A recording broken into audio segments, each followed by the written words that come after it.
வணக்கம். பாவங்களை நீக்கும் நாராயணா எனும் நாமம். திருமங்கை ஆழ்வார் கண்டுகொண்டது இன்பம், செல்வம், புகழ் மற்றும் இவற்றிற்கெல்லாம் மேலான மோட்சத்தையும் தரவல்லது. ஸ்ரீ விஷ்ணு சகஸ்ரநாமத்தில் ஒரே ஒரு முறை மட்டுமே நாராயண நாமம் வருகிறது.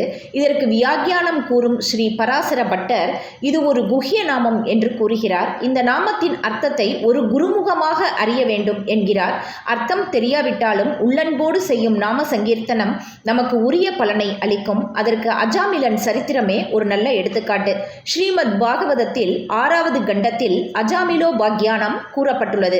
அஜாமிலன் பிறப்பால் அந்தணர் குலத்தை சார்ந்தவர். ஒரு முறையாக யஜ்ஞங்களுக்காக தர்பை முதலியவைகளை சேகரிக்க வேண்டி அஜாமிலன் காட்டுக்கு சென்றார்.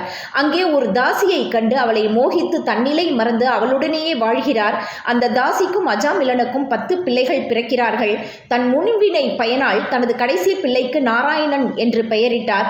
கடைசி பிள்ளையின் மேல் பாசம் வைத்த அஜாமிலன் தன்னை அறியாமல் நாராயணா என்று பலமுறை கூறுகிறார்.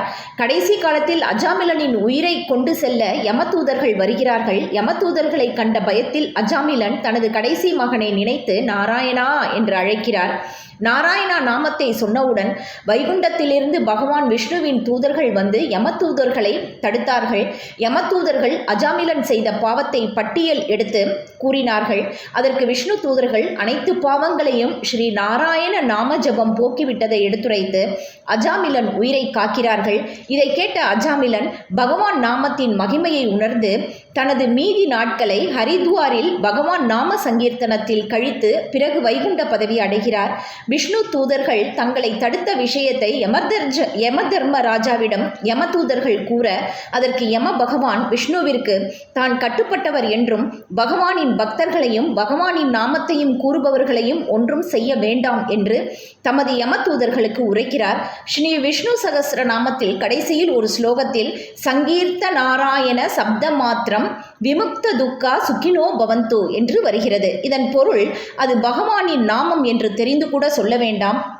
நாராயணா என்ற சப்தமே நமது துயரங்களை போக்க வல்லது.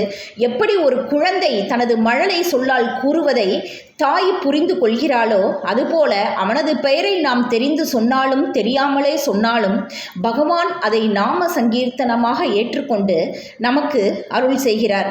இது போன்ற பதிவு உங்களுக்கு பிடிச்சிருந்ததுன்னா லைக் பண்ணுங்க, ஷேர் பண்ணுங்க, சப்ஸ்கிரைப் பண்ண மறக்காதீங்க. நன்றி.